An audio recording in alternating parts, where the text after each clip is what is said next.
নমস্কার, Kolkata TV digital আপনাদেরকে স্বাগত। আমি অভিক এই মুহূর্তে আপনাদের সঙ্গে রয়েছি। এসআইআর এর হিয়ারিং পর্ব শুরু হয়েছে। সেই হিয়ারিং পর্ব নিয়ে একের পর এক বিতর্ক আমরা দেখতে পাচ্ছি যে সামনে উঠে আসছে।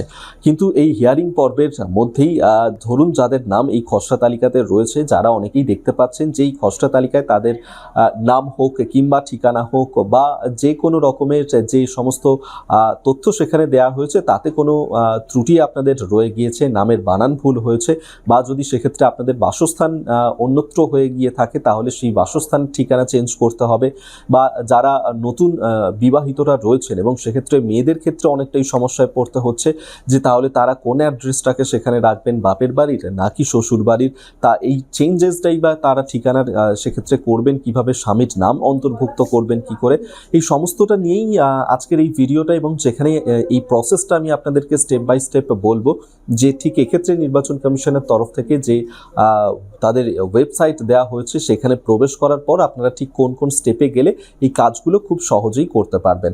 এতদিন ধরে দীর্ঘ লাইনে যেতে হতো, কিন্তু সেই প্রক্রিয়াটাকে খুব সহজে অনলাইনে করার জন্য হয়ে গিয়েছে। এবং সেক্ষেত্রে আপনাদেরকে জানিয়ে রাখি যে এক্ষেত্রে এই আধার ওটিপি আপনারা ব্যবহার করতে পারছেন, এবং সেক্ষেত্রে যে ওয়েবসাইটটার কথা নির্বাচন কমিশন বলেছে সেটা হলো voters.eci.gov.in। আপনাদেরকে প্রথমে এই ওয়েবসাইটে ক্লিক করে সেখানে ঢুকতে হবে। আপনি এই ওয়েবসাইটটা ওপেন করার পর যেটা দেখতে পাবেন সেটা হচ্ছে ডান দিকের কোণাতে, এই ওয়েবসাইটটা ওপেন করলে দেখবেন ডান দিকের কোণাতে সেখানে একটা লগ ইন অপশন দেখাবে আপনাকে। সেই লগ ইন অপশনটাতে আপনাকে এরপর ক্লিক করতে হবে। ধরুন যদি আপনার অ্যাকাউন্ট আগেই থেকে থাকে তাহলে সেক্ষেত্রে আপনারা লগ ইন করতে পারেন, আপনার মোবাইল নাম্বার ক্যাপচা দিয়ে পাসওয়ার্ড দিয়ে লগ ইন করতে পারেন। যদি সেক্ষেত্রে আপনি সাইন আপ করা আগে থেকে না থাকে তাহলে আপনাকে সেটাই নতুন করে সাইন আপ করতে হবে। তার জন্য সেখানে সাইন আপ বলে একটা অপশন রয়েছে, এবং সেখানে আপনার মোবাইল নম্বর, ইমেল আইডি দিয়ে সেটাকে আপনারা খুলে নিতে পারেন। এরপর হচ্ছে লগ ইন যদি কমপ্লিট হয়ে যায় তারপর আপনাদের সামনে একটা ড্যাশবোর্ড আসবে, এবং সেই ড্যাশবোর্ডের মধ্যেই এই এসআইআর এর জন্য যে যে বিভিন্ন পরিষেবা দেওয়া হচ্ছে সেই পরিষেবাগুলো তথ্য সেখানে দেওয়া রয়েছে, যেটা দেখলে আপনারা খুব সহজেই বুঝতে পারবেন। এক্ষেত্রে যেটা বলা হচ্ছে যে ধরুন আপনাকে কোনো কিছু সংশোধন করতে হবে, সেই সংশোধনটা করবেন কি করে? ওয়েবসাইটে তো না হয় ঢুকে পড়লেন, এরপর ওয়েবসাইটে ঢুকলে আপনারা দেখতে পারবেন যে ফর্ম 8 পূরণ করতে হচ্ছে। ফর্ম 8-এর একটা অপশন আছে, সেই ফর্ম 8টা আপনাদেরকে পূরণ করতে হবে।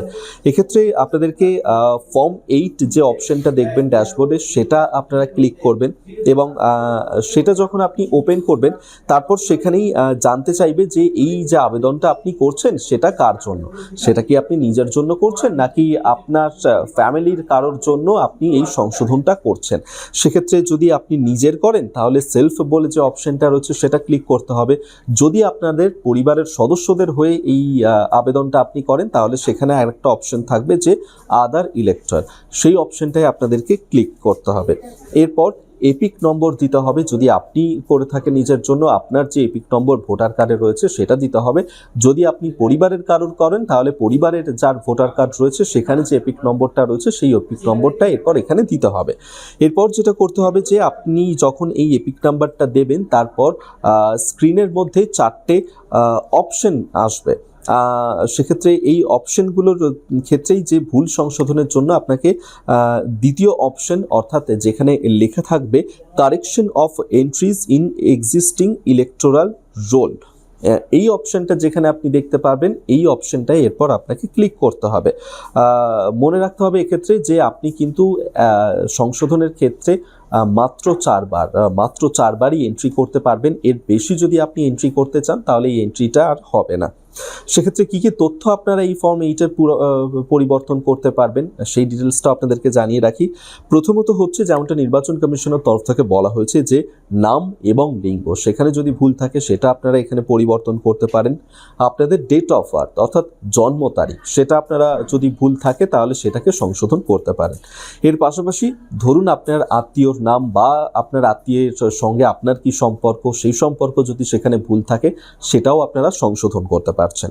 এরপর আপনাদের বাড়ির যে অ্যাড্রেস, সেই অ্যাড্রেসটা আপনারা ঠিক করতে পারছেন, পাশাপাশি মোবাইল নম্বর এবং আপনার ছবি যদি ভুল থাকে সেইটাও আপনি ঠিক করতে পারবেন এই ওয়েবসাইটে ঢুকে।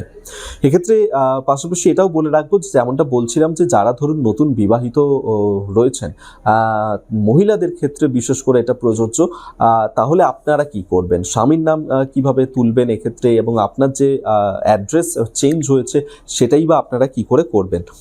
যদি এটা করতে চান তাহলে আপনাকে প্রথমে শিফটিং অফ রেসিডেন্স এই অপশনটা যেখানে দেখাবে, সেই শিফটিং অফ রেসিডেন্স এই অপশনটাতে আপনাকে ক্লিক করতে হবে এবং তারপরেই ঠিকানা আপডেটের একটা অপশন দেখাবে, সেখানে গিয়ে আপনি আপনার যে ডিটেলস রয়েছে ঠিকানা, সেটা দিলে এই ঠিকানাটা আপডেট হয়ে যাবে।